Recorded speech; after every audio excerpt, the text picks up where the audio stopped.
কুওয়াতা, নেক আমল করার কোনো উপায় নেই, শক্তি নেই। ইল্লা বিল্লাহ, আল্লাহর সাহায্য ছাড়া। আল্লাহ যদি সাহায্য করেন তাহলে গুনাহ থেকে বাঁচা যায়, আর আল্লাহ যদি শক্তি দেন তাহলে নেক আমল করা যায়। আল্লাহ শক্তি ছাড়া কেউ নেক আমলও করতে পারে না, গুনাহ থেকেও কেউ বাঁচতে পারে না। তাহলে আমরা যে এখানে আসতে পারলাম একটা নেক আমলের জন্য, এটা আল্লাহ সাহায্য ছাড়া কি আসতে পারছি ভাই? না। তাহলে শুকরিয়া হবে কার? আল্লাহর। আরেকবার বলেন আলহামদুলিল্লাহ। আলহামদুলিল্লাহ। আমাদের সমাজে কিছু মানুষ আছে যদি একটু নেক আমল করতে পারে তাহলে তার পাওয়ার ভিন্ন রকম হয়ে যায়। সে একটু অহংকার ভাব যে আজকে আমি তাহাজ্জুদ পড়ছি, আছে নাকি এরকম? রাত্রিবেলা তাহাজ্জুদ পড়ার পরে সকালবেলা সাইস্টলে বৈশা বৈশা গল্প মারে, বলে মশার এত কামড়, বলে কোত্থেকে মশায় কামড়াইলো, এখন বাজে সকাল 10টা, বলে এখন না রাত্রে মসজিদে গেছিলাম অনেক মশা। রাত্রে কেন মসজিদে গেলেন? বলে 2টা বাজে মসজিদে গেছি তাহাজ্জুদ পড়ার জন্য। বুঝাইতেছে আর কি যে আমি তাহাজ্জুদ পড়ছি। তাহাজ্জুদ পড়তে পারলে, নেক আমল করতে পারলে গর্ববোধ করে, অহংকারে হয়ে যায়। আল্লামা ইবনুল কাইয়্যিম বলেন এক ব্যক্তি সারা রাত্রি তাহাজ্জুদ পড়েছে, ফজরের নামাজ জামাতের সাথে পড়ে সকালবেলা সে ভাবতেছে আমি তো আল্লাহর হকটা আদায় করে ফেলেছি। আরেক ব্যক্তি সারা রাত্রি ঘুমাইছে, উঠার ইচ্ছা ছিল, মোবাইল অ্যালার্ম দিয়েছে কিন্তু অ্যালার্ম শোনে নাই, উঠতে পারে নাই, তাহাজ্জুদ মিস। ফজরের নামাজটা জামাতে পড়ার পরে আল্লাহর কাছে বলতেছে, ও আল্লাহ, আমি একজন গুনাহগার বান্দা, তোমার হকটা আদায় করতে পারলাম না, অনুশোচনার মধ্যে আছে। আল্লামা ইবনুল কাইয়্যিম বলেন যে ব্যক্তি সারা রাত্রি তাহাজ্জুদ পড়লো তার চাইতে আল্লাহর কাছে প্রিয় ব্যক্তি হলো ওই ব্যক্তি যে পড়লো না কিন্তু না পড়ে মনের মধ্যে অনুশোচনা লালন করতেছে। আল্লাহ তাআলা সবসময় বিনয়ী ব্যক্তিদেরকে পছন্দ করেন, ভালোবাসেন। নেককারদের একটা বড় গুনাহ হলো এটাই যে সে একটু ভালো কাজ করতে পারলে অহংকারী হয়ে যায়। শয়তান তার মধ্যে অহংকার ঢুকায় দিয়েছে, এই এলাকায় নামাজি কেউ নেই, আমি একজন আছি। এই এলাকায় তো কোরআন শরীফ পড়ার কি কেউ আছে, আমি তো ভালো কোরআন শরীফ পড়তে পারি। আল্লাহ তাআলা আমাদেরকে সেই অহংকার থেকে রক্ষা করুন, বলুন আমিন। আমিন। তো দোয়াটার অর্থটা খেয়াল থাকবে তো ইনশাআল্লাহ? ইনশাআল্লাহ। বলেন আবার আমার সাথে, লা হাওলা, মানে কোনো উপায় নাই গুনাহ থেকে বাঁচার, ওয়ালা কুওয়াতা, কোনো শক্তি নাই ইবাদত করার, ইল্লা বিল্লাহ, আল্লাহর সাহায্য ছাড়া। বলেন আল্লাহ মনে থাকবে, আরে বেশি বেশি জিকিরটা করবেন। আল্লাহ নবী বলেন লা হাওলা ওয়ালা কুওয়াতা ইল্লা বিল্লাহ কানজুম মিন কুনুজিল জান্নাহ, এটা হচ্ছে জান্নাতের একটা ভান্ডার। আবার আল্লাহ নবী বলেন যে ব্যক্তি এই দোয়াটা করবে, ছোট্ট একটি জিকির, লা হাওলা ওয়ালা কুওয়াতা ইল্লা বিল্লাহ, জান্নাতের মধ্যে একটা গাছ হয়ে যাবে। জান্নাতের গাছ কত বড় হয়? আল্লাহ নবী বলেন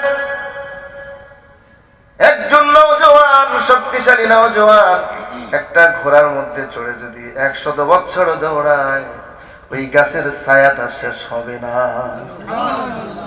আরো আস্তে কোন সুবহানাল্লাহ। যত বেশি লা হাওলা ওয়ালা কুওয়াতা ইল্লা বিল্লাহ পড়বেন তত বেশি খুশি হবেন কে? আল্লাহ।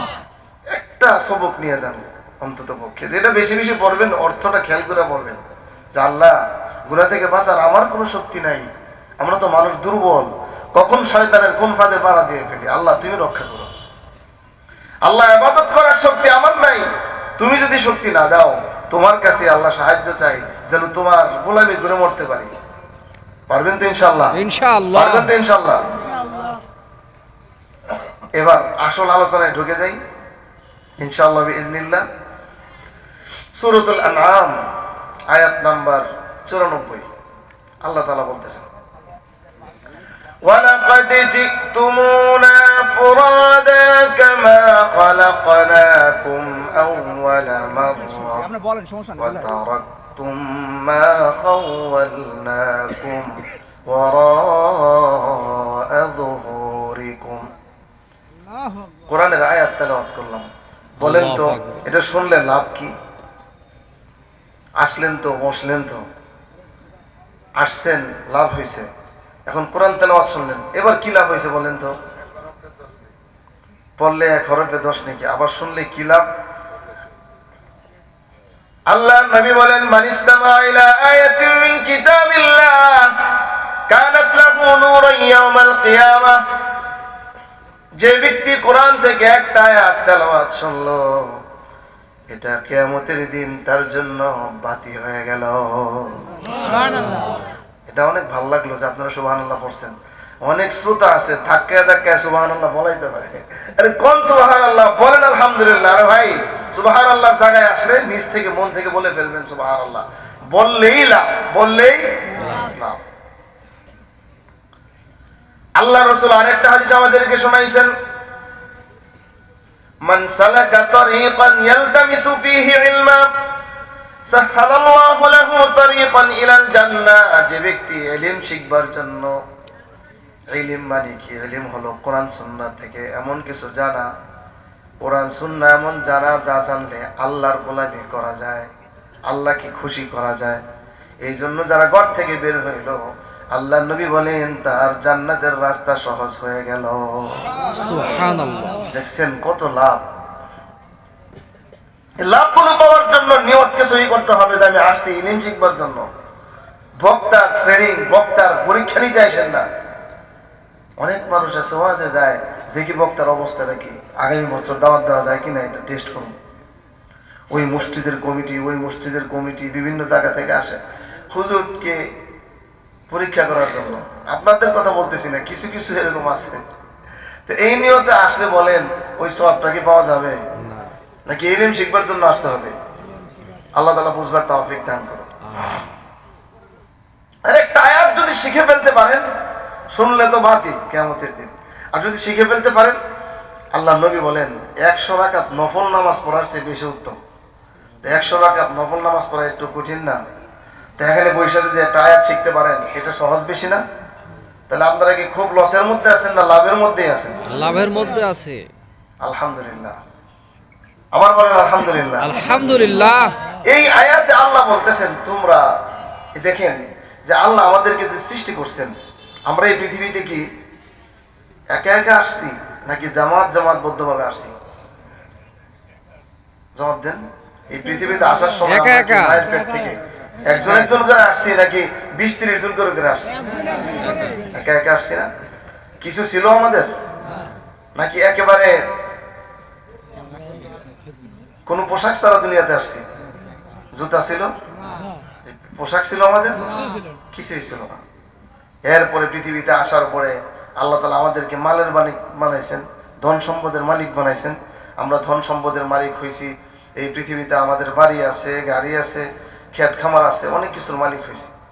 আল্লাহ তাআলা বলেন যে তোমরা আবার আমার কাছে আসবে একা একা, যেমনি ভাবে দুনিয়াতে আসছো একা একা। দুনিয়াতে যখন আসছো তোমাদের সঙ্গে কিছুই ছিল না, আবার পৃথিবীতে এসে তোমরা অনেক কিছুর মালিক হয়েছো। আবার যখন দুনিয়া ছেড়ে আমার কাছে আসবে, তখন তোমরা আমার কাছে ফুরাদা একা একা আবার আসবে। এই যে আল্লাহর কাছে আমরা যাব, এই যাওয়ার কোনো সিরিয়াল নাই। পৃথিবীতে আসার একটা সিরিয়াল আছে, দাদা বাবা ছেলে, এভাবে। এই সিরিয়াল প্রথমেই ভাঙা হয়ে গেছে। বলবেন কিভাবে সিরিয়াল ভাঙলো? বলেন এই পৃথিবীর প্রথম মানুষটা কে? এই পৃথিবীর প্রথম মানুষ কে? সন্দেহ আছে নাকি আপনাদের? তাহলে সবাই তো সমস্যাটা বলতে পারলেন না। কথাবার্তা চলবে, কিন্তু আমি শুধু বলবো আপনারা শুধু শুনবেন এটা হবে না, আপনারা মাঝে মধ্যে বলবেন। বলেন ইনশাআল্লাহ। ইনশাআল্লাহ। এই পৃথিবীতে প্রথম মানুষ হচ্ছে আদম আলাইহিস সালাম। আসার দিক থেকে আসতে উনি আগে, কিন্তু যাওয়ার ক্ষেত্রে বলেন তো প্রথম কে? এই পৃথিবীতে আসছে আদম আলাইহিস সালাম আগে, তো যাওয়ার ক্ষেত্রে আদম আলাইহিস সালাম আগে যাওয়ার কথা, কিন্তু আগে গেছে কে বলেন তো? ওনার ছেলে হাবিল। এই পৃথিবীর সর্বপ্রথম কবরটা কার? হাবিল। এই হাবিলের কবরটা বানানো শিখাইছে কে? হ্যাঁ, মাশাআল্লাহ, আপনি তো জানেন ভালো। فبعث الله غرابا يبحث في الأرض ليريه كيف يواري সাওআতা আখি, কাক দিয়ে শিখাইছেন। প্রথম কবর হাবিল, আর আসছে কে? আদম আলাইহিস সালাম। তা আসার একটা ধারাবাহিকতা আছে, যাওয়ার কোনো ধারাবাহিকতা নেই। এই যে একে একে আমরা যাব, এই সম্পর্কে রাসূলুল্লাহ সাল্লাল্লাহু আলাইহি সাল্লাম বলেন যে একবার এক জানাজা নিয়ে যাওয়া হচ্ছে, একটা লাশ নিয়ে যাওয়া হচ্ছে। আল্লাহ নবী বললেন মুস্তারিহুন ওয়া মুস্তারাহুন মিনহু। সাহাবায়ে কেরাম বুঝতে পারলেন না, হে নবী ওয়ামাল মুস্তারাহু, মুস্তারিহু মুস্তারাহু মিনহু, মুস্তারিহ আল মুস্তারাহু মিনহু এর মানে কি? আল্লাহর নবী বললেন আব্দুল মুমিন, মুমিন বান্দা, নেককার বান্দা যখন এই পৃথিবী থেকে চলে যায়, ইয়াস্তারিহু মিন নাসাবিদ দুনিয়া ওয়া আদাহা ইলা রাহমাতিল্লাহ। দুনিয়া থেকে যখন মুমিন বান্দা চলে যায়, এই দুনিয়ার দুঃখ কষ্ট সঙ্গে সঙ্গে শেষ হয়ে যায়, আল্লাহর রহমতে শান্তির জায়গায় পৌঁছে যায়, সেখানে গিয়ে শান্তি প্রাপ্ত হয়ে যায়। মুমিন ব্যক্তি, নেককার ব্যক্তি, মৃত্যুর সঙ্গে সঙ্গে তার দুনিয়ার সমস্ত কষ্ট শেষ। এটা হচ্ছে মুস্তারিহ। মুস্তারাহ মিনহু এর মানে হলো ওয়াল আব্দুল ফাজির, গুনাহগার বান্দা দুনিয়া থেকে যখন চলে যায়, পৃথিবীর মানুষগুলো, গাছপালা, দেশ, জীবজন্তুগুলো তার আচরণ থেকে বেঁচে যায়। মানে হলো দুনিয়ার থেকে যখন বিদায় নেয় ভালো মানুষ, মৃত্যুর সঙ্গে সঙ্গে তার সুখ শান্তি শুরু হয়ে যায়। আর যারা অপরাধী, মৃত্যুর সঙ্গে সঙ্গেই তার দুঃখ কষ্ট শুরু হয়ে যায়। মৃত্যুর সঙ্গে সঙ্গে দুঃখ কষ্ট শুরু হয়ে যায়। যারা নেককার বান্দা,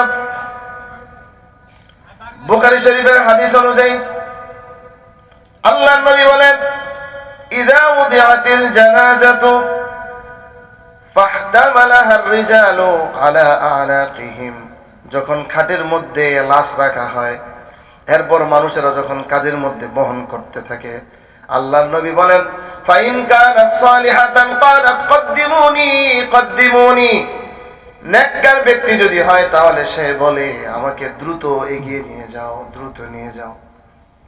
ওয়া ইন কানাত গায়রা সালিহাতিন, আর যদি গুনাহগার হয় তাহলে সে বলতে থাকে ইয়া ওয়াইলাহা আইনা তাযহাবুনা বিহা, হায়রে তোমরা আমাকে কোথায় নিয়ে যাচ্ছ? ইয়াসমাউ সাওতাহা কুল্লু শাই, সবাই তার এই শব্দগুলো শুনতে পায়, ইল্লাল ইনসান, কিন্তু মানুষেরা শোনে না। আল্লাহর নবী বলেন যদি মানুষেরা শুনতে পেত তাহলে মানুষগুলো অজ্ঞান হয়ে যেত, সেন্সলেস হয়ে যেত। মানুষ শুনতে পায় না, সে বলতে থাকে তোমরা আমাকে কোথায় নিয়ে যাচ্ছ, অথচ সে যেতে চায় না। আল্লাহর নবী বলেন, আবু দাউদ এবং মুসনাদে আহমদে আসছে হাদিসটি, যখন মুমিন বান্দার জীবনটা শেষ হয়ে যায়, দুনিয়ার জীবন শেষ হয়ে যায়, শেষ হয়ে যাওয়ার সঙ্গে সঙ্গে নাযালা ইলাইহি মালাইকাতুন বিয়দুল ওজুহ, আসমান থেকে ফেরেশতারা নেমে আসে, তাদের চেহারাগুলো একদম সুন্দর থাকে, তাদের চেহারাগুলো যেমন সূর্যের মতো সুন্দর, তাদের সঙ্গে থাকে জান্নাতের ঘ্রাণ সুগন্ধি, তাদের সঙ্গে থাকে জান্নাতের কাফন। এগুলো নিয়ে তারা ওই ব্যক্তির দৃষ্টিসীমা পর্যন্ত বসে যায়। মৃত্যুর সময় শুধু মালাকুল মাউত পৃথিবীতে আসে না, ওই ব্যক্তির কাছে এমন অসংখ্য ফেরেশতা আসে, চোখ যত দূর যায় তত দূর পর্যন্ত শুধু ফেরেশতার ফেরেশতা দেখা যায়, দৃষ্টিসীমা পর্যন্ত শুধু ফেরেশতার ফেরেশতা। এরপরে মালাকুল মাউত মাথার কাছে চলে আসে, মাথার কাছে চলে এসে বলে আইয়াতুহান নাফসুল মুতমাইন্নাহ, হে প্রশান্ত আত্মা, ভালো মানুষ বেরিয়ে আসো, উখরুজি ইলা মাগফিরাতিন মিনাল্লাহি ওয়া রিদওয়ান, তুমি বেরিয়ে আসো, আল্লাহ তোমার ক্ষমা করে দেন, আর তুমি তো আল্লাহর পছন্দের বান্দা। এই কথা বলার পরে ভাইরা আমার, নেককার ব্যক্তির জানটা যেমন এই এই পানিটার, এটা পানি মুখ খুলে দিলে যেমন পানিটা আস্তে করে পড়ে যায়, এমন সহজে রুহটা বের হয়ে যায়, একদম সহজে রুহটা বের হয়ে যায়। এরপরে তাকে সুগন্ধির মধ্যে রাখা হয়, জান্নাতি কাফনের মধ্যে রাখা হয়, তার দেহ থেকে ওই রূহ থেকে সুঘ্রাণ বের হতে থাকে। এই রূহ নিয়ে ফেরেশতারা দৌড়াতে থাকে উপরের দিকে। প্রথম আসমানে যাওয়ার পরে জিজ্ঞেস করে, কে এমন ভালো ব্যক্তি পৃথিবী থেকে আসছে যে অমুকের ছেলে অমুক, বলে আসমানের দরজা খুলে দেওয়া হয়। প্রথম আসমানের ফেরেশতারা ওই রূহটাকে নিয়ে আবার শুভেচ্ছা স্বাগতম দিয়ে দ্বিতীয় আসমানে চলে যায়। দ্বিতীয় আসমানে যাওয়ার পরে দ্বিতীয় আসমানের দরজাটাও খুলে যায়। দ্বিতীয় আসমানের ফেরেশতারা আবার চলে যায় তৃতীয় আসমান পর্যন্ত। তৃতীয় আসমানের ফেরেশতারা যায় চতুর্থ আসমান পর্যন্ত, এভাবে সপ্তম আসমান পর্যন্ত চলে যায়। যাওয়ার পরে আল্লাহ বলেন, যাও আমার এই বান্দাকে নিয়ে যাও মাটিতে, আবার জমিনে নিয়ে যাও। কারণ আল্লাহ বলেন,